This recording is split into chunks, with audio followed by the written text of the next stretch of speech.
Hello guys, welcome to hit TV. నేను మీ నిహాల్. ప్రస్తుతం మనతో ఉన్నారు ప్రముఖ సీనియర్ క్రిటిక్ దాసరి విజ్ఞాన్ గారు. విజ్ఞాన్ గారు నమస్తే. నమస్తే. విజ్ఞాన్ గారు, మొన్న మాధవిలత గారు ఏదైతే జేసీ ప్రభాకర్ రెడ్డి గారు మాధవిలత గారి మీద కామెంట్స్ చేశారో, కామెంట్ చేసిన తర్వాత జేసీ ప్రభాకర్ రెడ్డి గారు మళ్ళీ దానిపైన క్షమాపణ కూడా చెప్పడం జరిగింది, సారీ కూడా చెప్పడం జరిగింది. ఆ సారీ అనేది చెప్పే పద్ధతి మాధవిలత గారికి ఇష్టం లేదు, నచ్చలేదు. కాబట్టి మాధవిలత గారు ఏదైతే ఫిలిం ఛాంబర్ దగ్గరికి వెళ్ళి జేసీ ప్రభాకర్ రెడ్డి గారి మీద కేసు అనేది వేయడం జరిగింది. ఫిలిం ఛాంబర్ వాళ్ళు చర్చించి జేసీ ప్రభాకర్ రెడ్డి గారు ఏదైతే మాధవిలత గారి మీద, ఈ సినిమా ఇండస్ట్రీ మీద ఏదైతే వ్యాఖ్యలు చేశారో దానిపైన ఖండిస్తే చాలు అన్నట్టుగానే నిన్న మాధవిలత గారు చెప్పడం జరిగింది. దానిపైన మీరేమంటారు? జేసీ గారు సీనియర్ నటుడు అనుకుంటా కదా, మా మెంబరా? నటుడు కాదు జేసీ గారు, పోనీ దర్శకుడు, ప్రొడ్యూసరు కాదు, పోనీ ఎడిటరు, పొలిటీషియన్. అప్పుడప్పుడు ఏమన్నా సినిమాలు చేస్తాడా? సినిమాకి ఆయన సంబంధం లేదు. మరి సినిమాకి సంబంధం లేనప్పుడు ఫిలిం ఛాంబర్లో నువ్వు ఎలా వేస్తావు కేసు?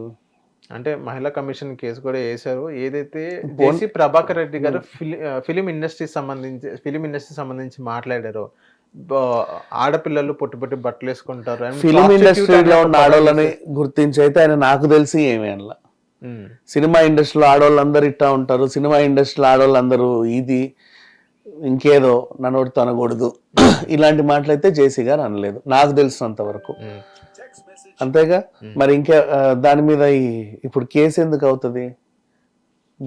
ఏ విషయంలో అవుతుంది? మాధవిలత కేసు పెట్టిందని చెప్పావు, బాగానే ఉంది, అంతవరకు ఓకే, పెట్టొచ్చు, తప్పులేదు. ఏదో అన్నాడు ఫలానా మనిషి నన్ను ఇట్లా అంటే అసలు మీరు ఎలా మౌనంగా ఉంటారు, మీరు అందరూ స్పందించాలి కదా అని.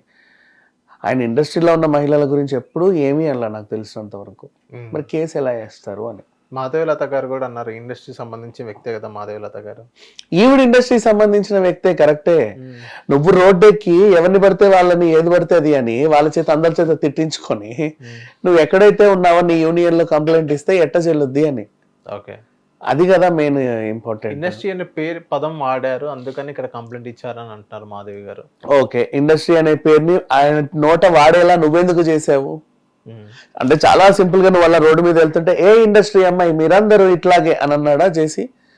లేదు, అంటే మాధవిలత గారు ఏదైతే న్యూ ఇయర్ సెలబ్రేషన్స్ దగ్గరకు న్యూ ఇయర్ సెలబ్రేషన్స్ ఆయన ఆ నియోజకవర్గం మహిళలందరినీ ఒక దగ్గర చేర్చి పాపం వాళ్ళకి ఆటపాట ఏదో చేద్దాం అనుకున్నారు. నీకు తెలుసా, మనకి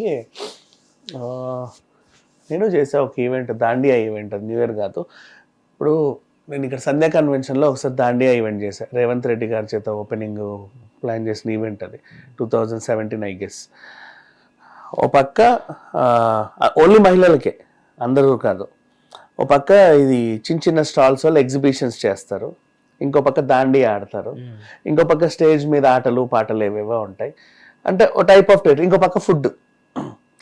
సింపుల్గా చెప్పాలంటే ఒక ఎంటర్టైన్మెంట్ థీమ్ సెట్ అయింది. అవి లేవులే, అమ్యూజ్మెంట్ థీమ్లు ఏం లేవు, జస్ట్ స్టేజ్ మీద కొంతమంది ఆడతా పాడుతుంటారు, కూర్చొని చూసి ఆనందించాలి. ఇంకో పక్కనేమో దాండి ఆడుకుంటారు ఆడవాళ్ళందరూ కలిసి, అది సెషన్ బాగుంటుంది. నెక్స్ట్ ఇంకో పక్కనేమో మెయిన్ హాల్ ఉంటుంది, ఏసీ హాల్లో షాపింగ్ సంబంధించిన ఈ ఉంటాయి కదా, చీరలు గాజులు ఏమో అవి. ఇటువైపు ఏమో ఫుడ్ చిన్న చిన్నవి, ఈ పానీపూరిలో అవి ఏవో తింటారుగా, అలాంటివన్నీ పెడితే ఒక మంచి ఎంటర్టైన్మెంట్ థీమ్. అక్కడికి మహిళలందరూ వస్తారు, హ్యాపీగా ఆడతారు. ఎంట్రీ ఫ్రీయే. ఎందుకు ఎంట్రీ ఫ్రీ అంటే ఎక్కువ ఆక్యుపెన్సీ ఉంటే స్టాల్స్ ఇవన్నీ ఫుల్ అవుతాయి కదా, మన ఎంట్రీ ఫీ పెట్టకూడదు కొన్ని చోట్ల, బిజినెస్ అవుతుంది అంతే. ఈ టైప్ ఆఫ్ థీమ్. నన్ను అడిగితే జేసీ గారు కూడా ఇంచుమించు ఇలాంటిదే ఆర్గనైజ్ చేశారు అక్కడ. అది కమర్షియల్ ఈవెంటా లేకపోతే చారిటబుల్ ఈవెంటా తర్వాత సంగతి, ఆయన ఆధ్వర్యంలో జరిగింది. ఇప్పుడు అక్కడ గంజాయి తీసుకునే బ్యాచ్ ఉంటారు, మీరు రాగానే మీ చేయి బట్టి రక్కేస్తారు, మీరు అటు నుంచి వెళ్తే వెనక నుంచి జాకెట్ చింపేస్తారు, మిమ్మల్ని ఇంకేదో చేసేస్తారు, కిందేసి తొక్కిసలాటలో చంపేస్తారు, డిఫరెంట్గా మొత్తం మహిళల్ని అయితే చిత్రవద చేస్తారు అనేది ఒక ఎలిగేషన్. బాగానే ఉంది.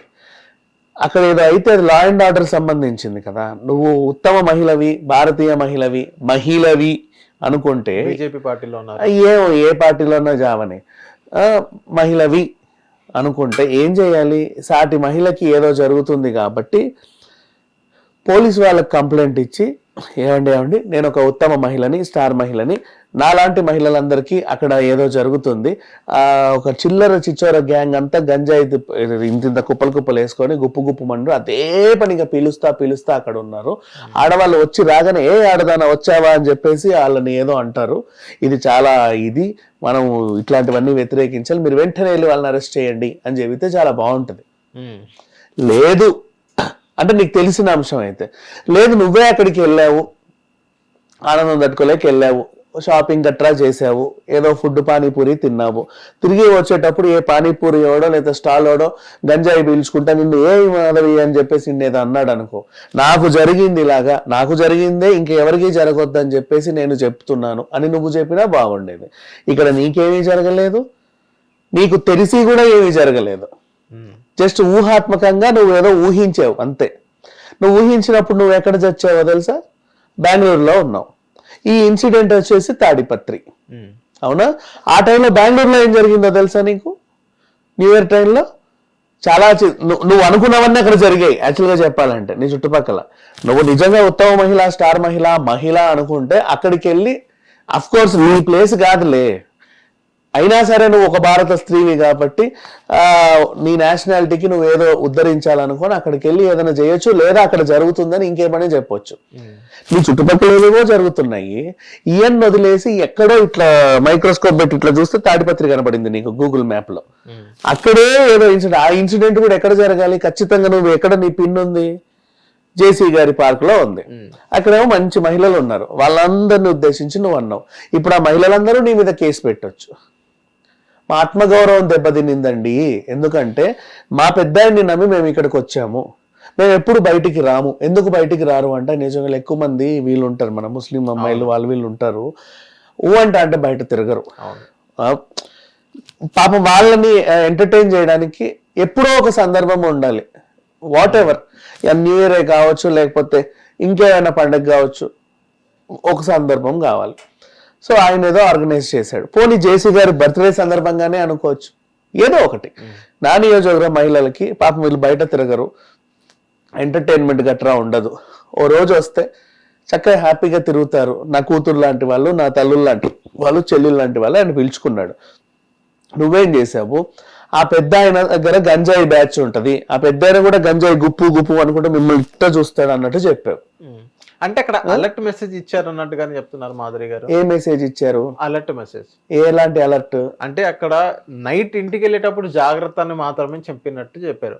జేసీ పార్క్ ను ఉద్దేశించి పెన్నా నదిని అడ్రస్ చేసి అక్కడే ఉంటది గంజాయి బ్యాచ్ అని చెప్పావు. నీకు తెలిసినప్పుడు అంత అద్భుతమైన గంజాయి బ్యాచ్ నువ్వు వెళ్ళి పోలీసులకు కదా చెప్పాలి. నీకెట్లా తెలుసు అమ్మాయి అక్కడ గంజాయి బ్యాచ్ ఉంటదని? నీకెట్లా తెలుసు? నేను విన్నాను అన్నా బానే ఉంటది, లేదా నేను చూశాను అన్నా బానే ఉంటది. నీకు అది వినలేదు, నువ్వు చూడలేదు, నీకు సంబంధమే లేదు, అసలు నీకు ఆ టెరిటరీకే సంబంధం లేదు. పని కట్టుకొని జేసీ గారి మీద బురద చల్లాల్సిన అవసరం ఏముంది? కాబట్టి నాకు ఇప్పుడు ఒక అమ్మాయి దగ్గరికి వెళ్ళి నీ తండ్రి నీకు సేఫ్ కాదు, నీ తండ్రి నిన్ను ఏదో చేస్తాడు అని చెప్పావు. ఆ విషయం ఆ తండ్రికి తెలిసింది. ఆ తండ్రి ఆ అమ్మాయిని ఏమంటాడు? బూతులు తిడతాడు. నా కూతురు దగ్గరకు వచ్చి నేను సేఫ్ కాదంటావా అని. ఆయన కూడా అంతే, ఆయన అన్న దాంట్లో తప్పే లేదు. నిజంగా చెప్పాలంటే ఆయన ఆవేశంలో ఏమన్నా ఆ మాటని మహిళా సంఘాలు వ్యతిరేకించిన, నేనైతే వ్యతిరేకించను 100%. ఎందుకంటే ఆయన పొద్దున్నే లేచి నీటికి వచ్చి తలుపు కొట్టి ఏ మాధవి వీళ్ళతో యూ ఆర్ దిస్ అని అనలా. నువ్వు ఆ సైలెంట్ గా ఉన్న టెరిటరీని డిస్టర్బ్ చేసి నువ్వెళ్ళి ఏదో చేసావు.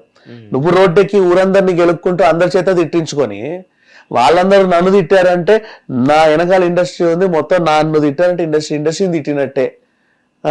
నాకు ఇది అవమానం చేస్తే ఇండస్ట్రీకి అవమానం జరిగినట్టే. అవునమ్మా, ఉత్తమ మహిళ. నువ్వు ఎందుకు వెళ్ళావు అక్కడికి తిట్టించుకోవడానికి? అలర్ట్ మెసేజ్ ఇచ్చారు అన్నట్టుగా. ఏం అలర్ట్ అమ్మా మెసేజ్? అక్కడ జరిగింది అలర్ట్ మెసేజ్ జనాలకి ఇవ్వద్దు, ఫస్ట్ పోలీసులకు చెప్పు. నువ్వు అలర్ట్ ఇచ్చినంత మాత్రాన ఏమైద్ది? అయినా సరే సంఘటన జరిగితే ఏం చేస్తావు? అది జరగకుండా, అలాంటిది జరగొద్దు అనేది నీ ఉద్దేశం. జరగొద్దు అంటే నువ్వు పోలీస్ స్టేషన్కి వెళ్ళి కంప్లైంట్ ఇవ్వాలి, లేదా నువ్వు ఒక గ్రూప్ వెళ్ళి అక్కడ పహారాగాయి రాత్రంతా ఏమీ జరగకుండా. ఎవడొద్దన్నాడు? ఇవన్నీ కాకుండా నువ్వు ఊరికే ఎలిగేషన్స్ ఎలా పాస్ చేస్తావు? దానికి ఆయనకు మండింది, ఏదో అన్నాడు, సరే బానే ఉంది. నువ్వు సాటిస్ఫై అవ్వలేదు. ఎందుకు సాటిస్ఫై అవ్వలేదో నా దగ్గర ఉంది అంటే ఆన్సర్. సారీ చెప్పారు జేసీ ప్రభాకర్ రెడ్డి గారు, చెప్పిన విధానం కూడా నచ్చలేదు. అదే చెప్తున్నా, నువ్వు సాటిస్ఫై అవ్వలేదు ఆ సారీకి కానీ దేనికి కానీ. ఎందుకంటే నీ గోల్ అక్కడ ఫుల్ఫిల్ అవ్వలేదు. దానికి నేను నిదర్శనం. ఏం చెప్తుంది ఆన్సర్? నన్ను కూడా అటాక్ చేసింది, ఇది తప్పు అమ్మాయి ఇలా చేయకూడదు అన్నందుకు. ఆవిడ మెన్షన్ చేసిన పదాలు పైన ఉన్న అసభ్యకరమైన పదాలు పక్కన పెట్టేద్దాం. లాస్ట్ లైన్ ఒకటే అడ్రస్ చేయి. నీ ఆస్తుందా చెప్పు, మొత్తం రాయించుకుంటా అనింది నాతో. నీ ఆస్తుందా మొత్తం రాయించు, ఎంత ఉంటే అంత రాయించేసుకుంటా, ఏమీ లేకున్నా సరే నేను ఏదో ఒకటి చేస్తాను. ముందు మెయిన్ ఇంటెన్షన్ నీ ఆస్తి మొత్తం రాయించుకుంటా అని. అంటే ఈవిడ ఉద్దేశం ఏంటో చెప్తా ఇప్పుడు క్లియర్ కట్ గా. ఎవరైతే అగ్రెసివ్ గా ఉండే రాజకీయ నాయకులు ఉంటారో వాళ్ళని టార్గెట్ చేయడం, ఓకే, లేదా సీఎంలను టార్గెట్ చేయడం. ఇప్పుడు రేవంత్ రెడ్డి గారిని కూడా టార్గెట్ చేసి మొన్న ఏదో అనింది. చెప్తా విను. అగ్రెసివ్ ఉండే రాజకీయ నాయకుల్ని పోక్ చేసావనుకో వ్యా అంటారు వాళ్ళు. ఆ అన్నదాన్ని తీసుకొచ్చి ఈవిడను నన్ను ఇలా అన్నాడు అలా అన్నాడు అని మహిళా కమిషన్ లో, హ్యూమన్ రైట్స్ లో, లేకపోతే ఇంకెక్కడో అక్కడ అందరి దగ్గర పోలీస్ స్టేషన్ లో కేసులు పెట్టేసి పరువు నష్టం దావా వేయాలి మీద. ఓకే, కోటో 2 కోట్లు 10 కోట్లు ఇక నీ ఇష్టం, ఆసంతా రాయించుకుంటాను నా దగ్గర ఏంటంటే ఆయన దగ్గర కూడా రాయించుకో. ఇలా ఆయన దగ్గర. నెక్స్ట్ ఇప్పుడు రేవంత్ రెడ్డి గారిని ఏదో నువ్వు పోక్ చేసావు. ఏం చేశారు రేవంత్ రెడ్డి గారు? మొన్న రీసెంట్లీ ఏదో వాగి చచ్చిందిలే. ఇప్పుడు ఆమె వాగుడు కూడా అనవసరం, అది అడ్రస్ లేని వాగుడు అది. సో నువ్వు సీఎంలను టార్గెట్ చేసావు అంటే ఏమవ్వాలో తెలుసా? సీఎం ఏమంటు నిన్ను కింద ఉండి ఆయన అనుచరులు ఉంటారు కదా, ఏమే ఇట్లా అంటావా అంటారు. అన్న వెంటనే మళ్ళీ వాళ్ళందరిని అడ్రస్ చేసి చూడు నన్ను ఎన్ని మాట్లాడినారు అని చెప్పి మళ్ళీ నేషనల్ హ్యూమన్ రైట్స్, మహిళా కమిషన్ అందరి దగ్గర కేసులు వేసేసి పరువు నష్టం దావా. సో ఈవిడ డ్యూటీ ఏంటంటే సైలెంట్గా ఉన్న వాళ్ళని పోక్ చేసి, పెద్ద పెద్ద వాళ్ళని కావాలని టార్గెట్ చేసి, అగ్రెసివ్ పీపుల్ని కావాలని టార్గెట్ చేసి, వాళ్ళని పోక్ చేసి, వాళ్ళని ఏదో అని వాళ్ళ చేత అనిపించుకునేలాగా వాళ్ళని రెచ్చగొట్టి, వాళ్ళు అన్న తర్వాత ఆ మాటలన్నింటినీ రికార్డెడ్ వెర్షన్ చేసి కేసులు పెట్టి వాళ్ళ దగ్గర డబ్బులు లాగడం. ఇది తన డ్యూటీ. సార్ ఇప్పుడు రేవంత్ రెడ్డి గారిని పోక్ చేశారన్నారు, ఒక బీజేపీ పరంగా ఒక కాంగ్రెస్ పార్టీని క్వశ్చన్ చేశారన్నట్టుగానే అనుకోవచ్చు. ఎట్లనన్నా చావు, అది నార్మల్ గా నువ్వు ఒక పార్టీలో ఉంటే నష్టమేం లేదు, ఏ విధంగా అనుకోవచ్చు. కానీ ఈవిడ ఇంటెన్షన్ ఇది కదా. మరి సరే అలా అనుకోవచ్చు రేవంత్ రెడ్డి గాని, ఇలా అనుకోవచ్చు ఈయన్ని. నీ ఆస్తంతా రాయించుకుంటా అనే పదం నీ నోటి నుంచి ఎందుకు వచ్చింది? నీకు ఏ ఇంటెన్షన్ లేకపోతే ఓకే, ఆ పదం నీ నోటి నుంచి రాకూడదు కదా. అక్కడేగా దొరికిపోయావు ఆవేశంలో, మరి ఇంకే. సో ఇప్పుడు మెయిన్ ఇంటెన్షన్ ఏంటంటే తన ఇప్పుడు సినిమాలు చేస్తుందో లేదో నాకు తెలియదు, ఇంకేమైనా ఇన్కమ్ సోర్స్ ఉందో నాకు తెలియదు, నాకు నిజంగా తెలియదు. జాబ్ చేస్తున్నారు అన్నట్టు నాకు తెలియదు ఆవిడ గురించి సీరియస్లీ. తన ఇన్కమ్ సోర్స్ నాకు తెలియదు. కానీ నాకు తెలిసిన ఇన్కమ్ సోర్స్ అంటే డైరెక్ట్ అటాక్ కదా. నాకే పెట్టిన మెసేజ్ నేనే చెప్తున్నా ఓపెన్ గా. సో దాని ద్వారా నాకు అర్థమైంది ఏంటంటే అగ్రెసివ్ గా ఉండంటే నువ్వు ముట్టగానే ఖర్చు చేయాలి రాజకీయ నాయకుడు. అలా ఉంటారు చాలా మంది కూడా, కొంతమంది ఆవేశంగా వాళ్ళందరినీ టార్గెట్ చేసి రెచ్చగొట్టి అనకూడని మాట్లాడనని వాళ్ళు ఇంకా సహనం కోల్పోయి ఏదన్నా టంగ్ స్లిప్ అయ్యి ఏదన్నా అంటే అమ్మయ్యా దాన్ని పుష్ప సినిమాలో శెఖావత్ రికార్డ్ చేసినట్టు రికార్డ్ చేసుకొని దాన్ని అందరి దగ్గర ప్లే చేసి పరువు నష్టం దాచి డబ్బులు లాగాలి. ఇదో కొత్త స్కీమ్, బాగుంది కదా. ఈవెన్ చూసి నేర్చుకోండి మిగతా వాళ్ళందరూ కూడా. లేదంటే మరి చూడు ఈజీ ఇన్కమ్ సోర్స్, జస్ట్ ఏమీ లేదు, నోరేసుకొని వాగడమే అంతే. కొంచెం సెలబ్రిటీ స్టేటస్ కావాలి అంటే 10 మందికి తెలిసి ఉండాలి, నీకంటూ కొంతమంది ఫాలోవర్స్ ఉండాలి అంతే. అండ్ నోరేసుకొని పడిపోయే టాలెంట్ ఉండాలి. ఈ అంశాలన్నింటినీ మైండ్ లో పెట్టుకొని ఎక్కడెక్కడైతే ఎవరెవరైతే మంచి అగ్రెసివ్గా ఉండే నాయకులు ఉంటారో వాళ్ళ దగ్గరికి వెళ్ళి ఎక్కడ ఉండి వాళ్ళ మీద ఒక ఎలిగేషన్ పాస్ చేయాలి. అంటే వాళ్ళకి అసలు తట్టుకోలేనంత రగిలిపోయేంతగా టార్గెట్ చేయాలి. వెంటనే గబుక్కునే అలా ఒక మాట అనాలి, కథం. అంటే విజ్ఞాన్ గారు మీరు ఇప్పుడే ఒక మాట అన్నారు, సారీ ఎందుకు తీసుకోలేకపోతున్నా అంటే నీ పని ఇంకా అక్కడ అవ్వలేదు అన్నట్టుగా. మీరు అవ్వలేదు కదా ఆయన సార్ పని సార్ అది ఇదే డబ్బులు ఓకే అంతే. ఎందుకంటే ఇప్పుడు సారీ చెప్పా అంత పెద్దగా నేను టార్గెట్ చేసే సింపుల్ సారీ చెప్పి వదిలేస్తావా నువ్వు? నా టార్గెట్ ఇది కాదు కదా. అంటే ఇప్పుడు మాధవీలత గారు ఏదైతే బ్యాక్ డోర్ నుంచి బీజేపీ అలయన్స్ ఉంది, అక్కడ అందరు ముగ్గురు కలిసి ఉన్నారు.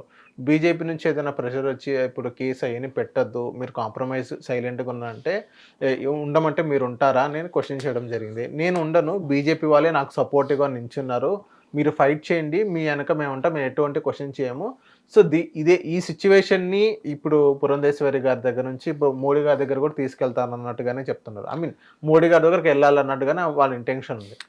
ఇప్పుడు జేసీ ప్రభాకర్ రెడ్డి గారు నిజంగా అంత పెద్ద మాట ఉద్దేశపూర్వకంగా అన్నాడే అనుకుందాం.